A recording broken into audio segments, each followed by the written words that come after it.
2012년에 개봉한 광해 왕이 된 남자라는 영화 혹시 보신 분 있으실까요? 저는 이 영화를 본 적이 있는데요. 주인공으로 출연했던 이병헌 배우가 1인 2역을 동시에 하면서 정말 엄청난 연기력을 보여서 그때 한참 화제가 됐던 그런 깊은 인상을 남긴 작품입니다. 왕과 똑같은 외모를 가지고 뛰어난 말솜씨로 이 저작거리라고 그러죠. 이 저작거리에서 왕 연기를 하면서 광대 노릇을 하던 광대 하선이 우연히 어떠한 계기로 이제 진짜로 왕의 궁으로 끌려가서 병으로 쓰러진 광해군을 대신해서 똑같이 왕 노릇을 하는 그 과정에서 일어나는 에피소드를 다루고 있는 영화입니다.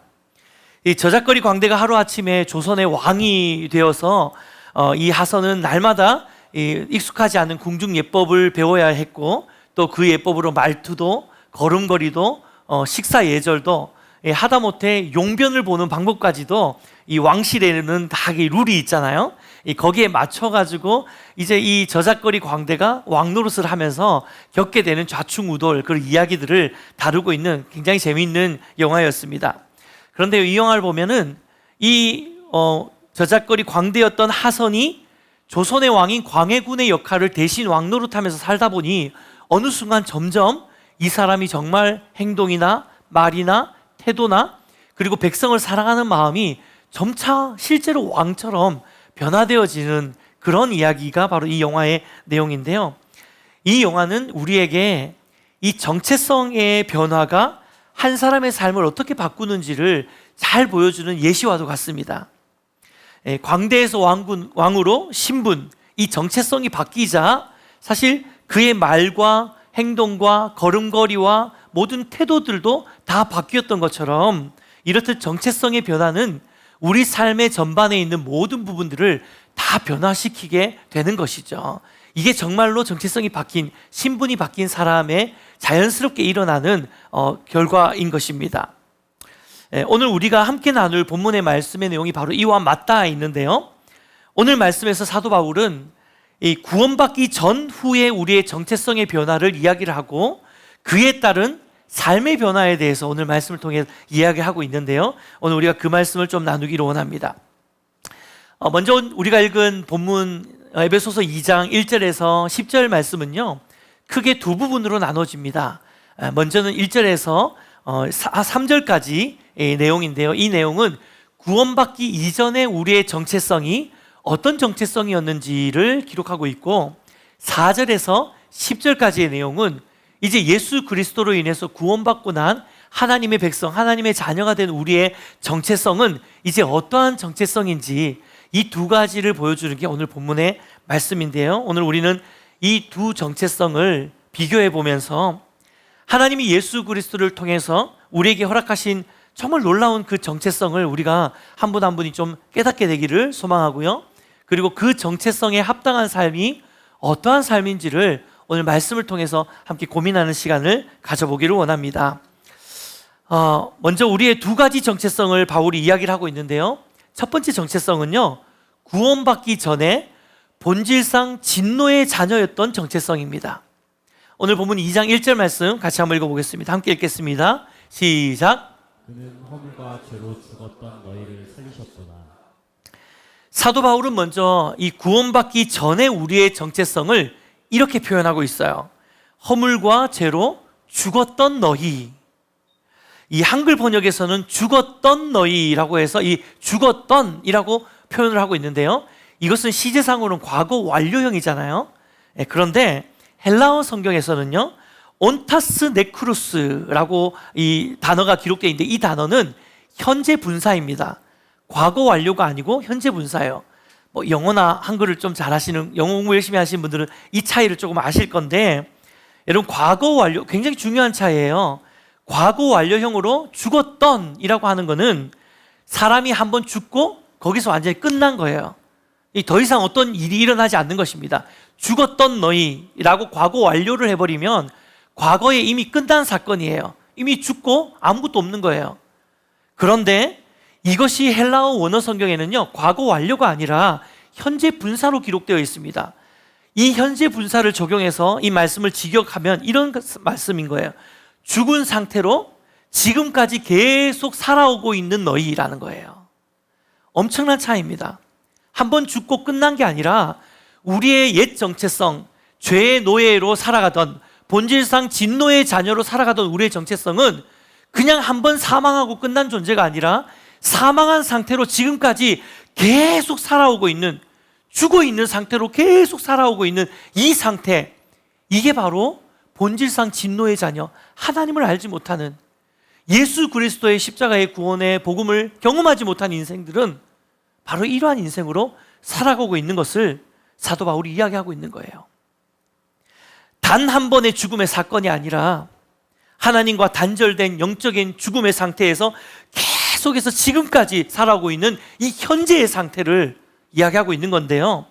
저는 이것을 가장 쉽게 어떻게 좀 성도님들한테 이해를 시킬까 하다가 갑자기 불현듯 떠오른 장면이 하나가 있었는데 이겁니다. 죄송해요. 네, 뭡니까? 좀비. 네, 저는 사도 바울이 지금 이야기하고 있는 것이 더더덜도 아니고 정확하게 영적인 좀비를 이야기하고 있는 거라고 생각합니다. 여러분, 본질상 진노의 자녀라는 것은요, 이 다 죽어 있는, 생명이 없는, 더 이상 생명도 없고 소망도 없고 어떤 회복도 없는, 기대할 수 없는, 아무런 것도 소망할 수 없는 그 완벽한 죽음의 상태에서 그냥 계속해서 지금까지 지내오고 있는 이 상태, 영적 시체와 같은 이 상태가 바로 본질상 진노의 자녀의 상태라는 것이죠. 그래서 바울은 2절 말씀에서 그런 상태를 조금 더 명확하게 이렇게 해석해주고 있습니다. 2절 같이 읽겠습니다. 시작. 그때 너희는 그 가운데서 행하여 이 세상 풍조를 따르고 공중의 권세 잡은 자를 따랐으니 곧 지금 불순종의 아들들 가운데서 역사하는 영이라. 아멘. 여러분, 여기서 그때 너희는 그 가운데 행하여, 그 가운데라는 것은 죽음 가운데, 죄악 가운데 행했다는 거죠. 본질상 진노의 자녀로 살아왔다는 것입니다. 근데 그 가운데 행하여라고 하는 이 행하다라는 동사가 헬라어로는 페리파테오라는 동사예요. 근데 이것은 합성어입니다. 페리라는 것은 뭐뭐 주위에, 둘레라는 뜻이고요. 파테오라는 것은 걷다, 밟다 이런 뜻을 가지고 있는 것인데요. 그러니까 지금 이 사도 바울이 너희가 지금 그 죽음과 죄악 가운데 행하였다라고 말할 때 이 행하다는 말은 한 번 그 죄 가운데서 걸려서 넘어졌다라는 의미를 이야기하는 게 아니에요. 이것은 계속해서 그 죄 가운데로, 죄를 중심으로 해서 끊임없이 죄를 빙빙빙빙빙 돌다가 죄를 지을 수 있는 타이밍이 생기면 무조건 그 죄에 득달같이 달려들어가지고 그 죄를 범하게 되는, 마치 좀비들이 어슬렁거리면서 코를 킁킁킁거리면서 막 피냄새를 쫓아가다가 피냄새가 나면 득달같이 달려들잖아요. 확 달려들어가지고 막 물어뜯듯이 아무런 소망과 희망과 생명도 없이 그저 죄를 짓는 그 일에만 몰두하며 살아가고 있는, 죄를 중심으로 돌면서 빙빙빙 돌아가고 있는 그 둘레를 맴돌고 있는 상태, 이것이 바로 그 가운데 행하고 있는 상태라는 것입니다. 저는 이 말씀을 묵상하다가 시편 1편 말씀이 딱 떠오르더라고요. 시편 1편 1절 말씀은요, 복 있는 사람에 대해서 이야기를 하고 있는 구절인데, 사실 이 말씀을 자세히 보면 복 있는 사람의 특징이 아니라 복 없는 사람, 악인의 특징, 죄인의 특징을 너무 잘 보여주는 게 시편 1편 1절 말씀인데요. 같이 읽어보겠습니다. 시작. 복 있는 사람은 악인들의 꾀를 따르지 아니하고 죄인들의 길에 서지 아니하며 오만한 자들의 자리에 앉지 아니하고. 여러분, 여기는 말씀드린 것처럼 악인의 뚜렷한 세 가지 특징이 나옵니다. 먼저는 이 죄인들은, 악인들은 악인의 악한 꾀를 따르게 돼 있어요. 이게 악인들의 첫 번째 스텝입니다. 그 다음은 죄인의 길에 서게 되고요. 더 나아가서는 결국 어떻게 됩니까? 오만한 자의 자리에 앉게 되죠. 근데 여러분, 여기서 나오는 이 동사에 주목을 해보십시오. 여러분, 이 죄라는 것은요, 점점 더 점진적으로 또 점층적으로 점점 우리의 삶의 자리를 잡고 영향력을 미칠 수밖에 없는 거예요. 처음에 죄는 그 꾀를 따르는, 그러니까 악을, 이 죄를 그냥 따라다니는 정도. 이 따라다닌다는 것은요, 선택입니다. 한 번씩 내가 이 죄가 솔깃할 때 거기를 따라가는 거예요. 그냥 이거는 선택입니다. 그런데 이렇게 계속해서 죄를 선택하면서 죄를 짓다 보면 어느 순간 어떤 일이 일어납니까? 그 죄인의 길에 아예 서버리는 거죠. 길에 서 있다라는 것은 뭐냐면 이제 이것이 그 사람의 어떤 삶의 습관이 되어버렸다는 겁니다. 삶의 한 형태가 되어버렸다는 거예요. 그리고 난 다음에 결국은 어떻게 됩니까? 이러한 죄의 길에 서서 계속 그 길을 가는 사람의 결국은 뭐냐면 오만한 자, 교만한 자의 자리에 아예 눌러 앉아버리는 것이죠. 이거는 습관이 아니라 그 사람의 정체성이 되어버리는 겁니다. 바울은 바로 이렇게 죄악 가운데 죽은 상태로 살아가고 있던 우리의 옛 정체성을 3절에서 본질상 진노의 자녀라고 표현하고 있는 것이죠. 그러나 오늘 본문 4절부터 바울은 이어서 놀라운 반전을 선포하고 있습니다. 바울은 예수 그리스도의 복음 안에서 우리의 두 번째 정체성을 이야기를 해주는데요. 바울이 이야기한 우리의 두 번째 정체성은요, 바로 구원받은 후의 정체성인데 이것은 은혜로 살아난 자녀의 정체성인 줄 믿습니다. 에베소서 2장 4절에서 5절 말씀 같이 한번 읽어볼까요? 함께 읽겠습니다. 시작. 긍휼이 풍성하신 하나님이 우리를 사랑하신 그 큰 사랑을 인하여 허물로 죽은 우리를 그리스도와 함께 살리셨고 너희는 은혜로 구원을 받은 것이라. 아멘. 여러분, 이 한 문장에 우리가 믿고 있는 그 복음의 진리가 다 담겨 있지 않습니까? 죽은 우리를 그리스도와 함께 살리셨다. 할렐루야. 이것이 복음의 핵심이죠. 그렇습니다. 바울은 우리의 새 정체성을 예수 그리스도의 은혜로, 십자가의 그 보혈의 능력으로, 그 은혜로 다시 구원받아서 새 생명을 누리고 새 자녀의 특권을 누릴 수 있는 은혜로 살아난 자녀라는 정체성을 지금 선포하고 있는 것입니다. 은혜로 살아났다라는 것은요, 나의 의로운 행위로 또 나의 어떠함이 아니라 전적인 하나님의 선물, 오늘 본문에 나오듯이 전적인 하나님의 선물이고 전적인 하나님의 결정이라는 사실을 너무나도 선명하게 보여줍니다. 그게 바로 은혜죠. 에베소서 2장 8절 9절 같이 한번 읽겠습니다. 시작. 너희는 그 은혜에 의하여 믿음으로 말미암아 구원을 받았으니 이것은 너희에게서 난 것이 아니요 하나님의 선물이라. 행위에서 난 것이 아니니 이는 누구든지 자랑하지 못하게 함이라. 할렐루야. 아멘. 그래서 기독교는요, 은혜의 종교라고 이야기를 하는 겁니다. 기독교는 은혜로 시작해서 은혜로 끝나는 종교예요. 내가 무엇을 했냐가 아니라 하나님이 나를 어떻게 살리셨냐로 시작하는 종교가 바로 기독교입니다.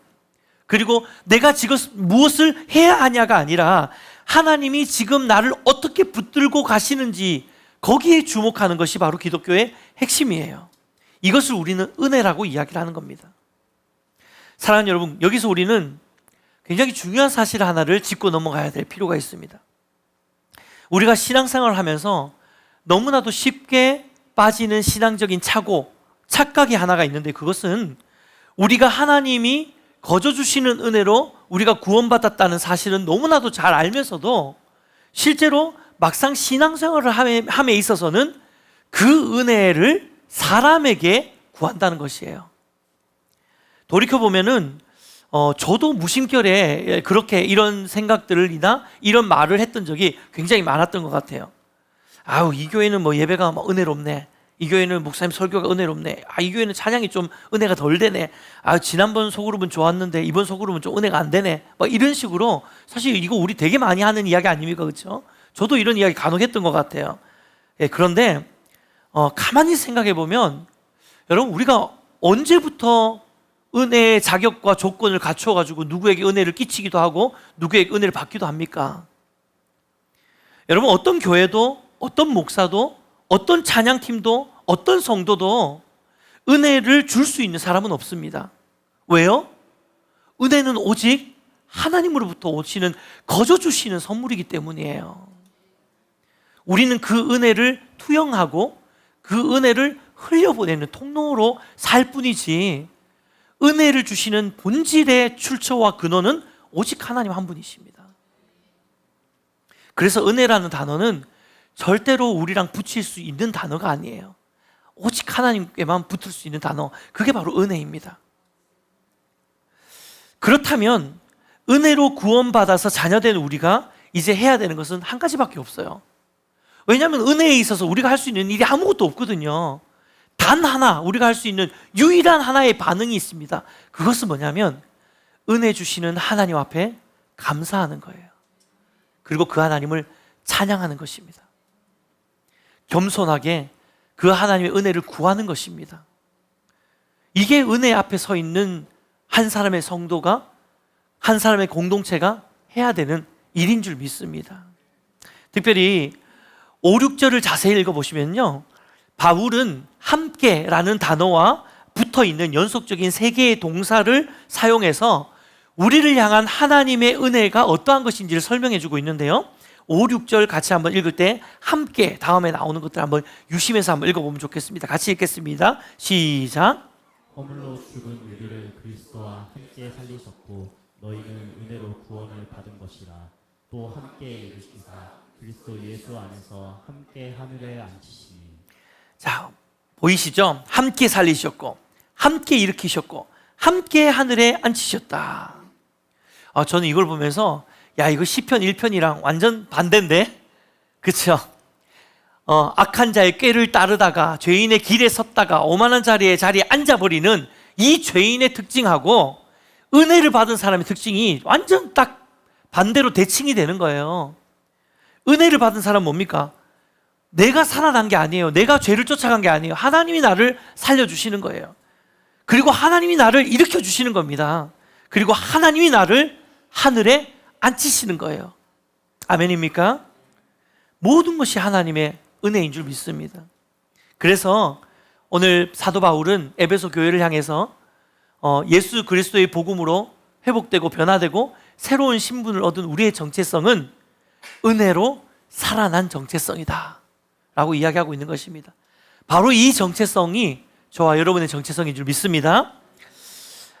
말씀을 맺겠습니다. 사랑하는 성도 여러분, 우리는 더 이상 진노의 자녀가 아님을 믿습니다. 우리는 그리스도 안에서 그 은혜의 충만함을 통해서, 그리고 오늘 우리 찬양팀이 찬양을 하면서 하나님의 사랑에 대한 찬양을 계속해서 했잖아요. 내가 어찌 그 사랑 잊으리, 내 어찌 주의 긍휼 잊으리. 그리고 상한 갈 때 꺾지 않으시고 꺼져가는 그 심지를 끄지 않으시는, 이것이 하나님의 사랑, 이것이 은혜인 거예요.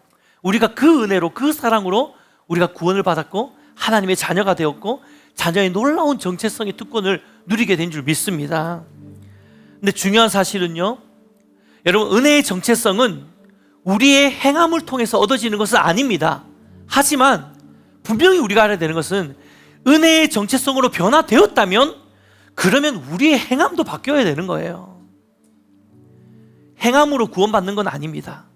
행함의 조건으로 하나님 우리 선택하신 것도 아니에요. 하지만 우리가 정말로 하나님의 그 은혜로 우리의 정체성이 변화되었다면 변화시켜 주신 그 하나님의 사랑과 은혜에 감격하며 감사하며 찬양하며 겸손하며 그렇게 하나님 앞에 섰을 때 우리의 삶이 바뀌어야 된다는 거예요. 행함이 있어야 되는 것입니다. 그래서 에베소서 1장 10절에서 바울은 이렇게 이야기를 하고 있습니다. 같이 한번 읽어볼까요? 시작. 우리는 그가 만드신 바라 그리스도 예수 안에서 선한 일을 위하여 지으심을 받은 자니 이 일은 하나님이 전에 예비하사 우리로 그 가운데서 행하게 하려 하심이니라. 여러분, 여기서 보이는 단어가 있지 않습니까? 행하게 하려 하심이라.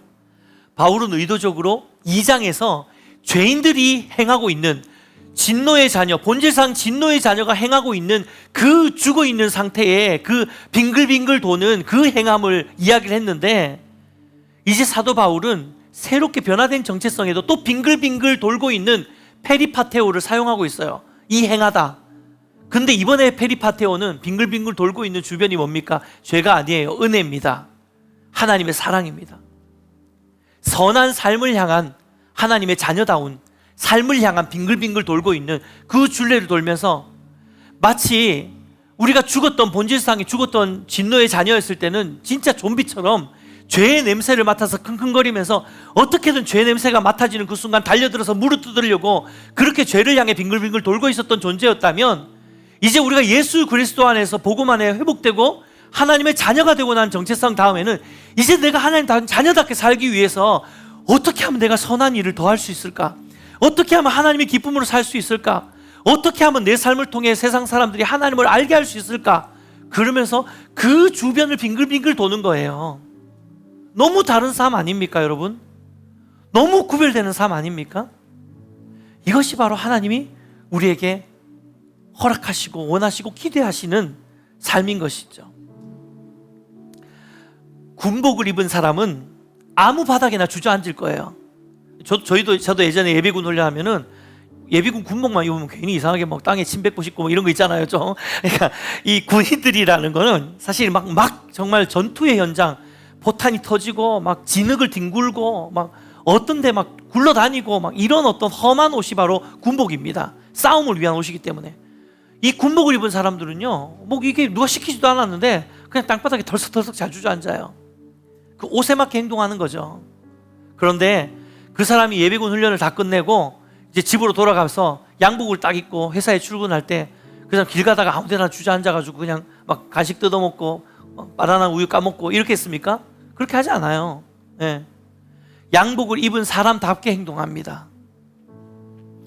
이것은 행위적인 조건이나 자격을 갖추라는 의미가 아니라 하나님의 은혜에 대한 감사와 찬양의 반응으로 선한 삶과 그에 합당한 삶을 살아내야 된다는 것이죠. 특별히 마지막 10절 말씀 우리 마지막으로 보겠는데요, 마지막 10절에서 바울이 그것에 대해서 이렇게 합니다. 우리는 그가 만드신 바라 새로운 정체성, 새로운 피조물이 된 새로운 하나님의 자녀의 은혜로 살아난 그 하나님의 자녀의 정체성을 얻은 자는 그가 만드신 바라라고 이야기를 하는데, 이때 만드신 존재다라고 할 때 이 만드신 바라는 포이에마라는 헬라어를 사용하는데요, 이 포이에마가 무슨 뜻이냐면 작품이란 뜻입니다. 창조물이란 뜻이에요. 시를 의미하는 영어 단어 포음이랬잖아요. 이 포음도 바로 이 포이에마에서 나온 거예요. 그러니까 이 시, 어떤 의미에서 이 포이에마는 우리가 하나님의 작품이다, 너희가 하나님께서 직접 만드신 하나님의 시다. 이게 얼마나 아름다운 표현입니까? 우리가 하나님의 시래요. 저와 여러분이 하나님의 걸작품이에요. 하나님을 알지 못했을 때는 좀비와 같은 존재였는데 하나님을 알고 나니까, 복음 안에 들어오고 나니까 하나님이 우리를 걸작품으로 여기신대요. 여러분의 인생을 시처럼 보신대. 얼마나 아름답습니까? 시처럼 봐주고 계신다는 거예요. 기도하고 축복하는 것은 정말로 우리의 삶이 하나님이 우리를 그렇게 봐주시듯이 걸작품과 같은 삶이 되시기를, 정말 시와 같은 아름다운 식구와 같은 인생이 되시기를 주님의 이름으로 축복해 드립니다. 그리고 매일매일 우리의 삶 속에서 우리가 이 하나님 자녀답게 사는, 하나님의 자녀의 권위를 지키는 그 삶을 사는 것을 우리가 고민하면서 내 삶이 그리스도의 향기로, 또 그리스도의 편지로, 또 하나님의 시로 잘 쓰임받는 저와 여러분의 인생이 되시기를 주님의 이름으로 축복해 드립니다.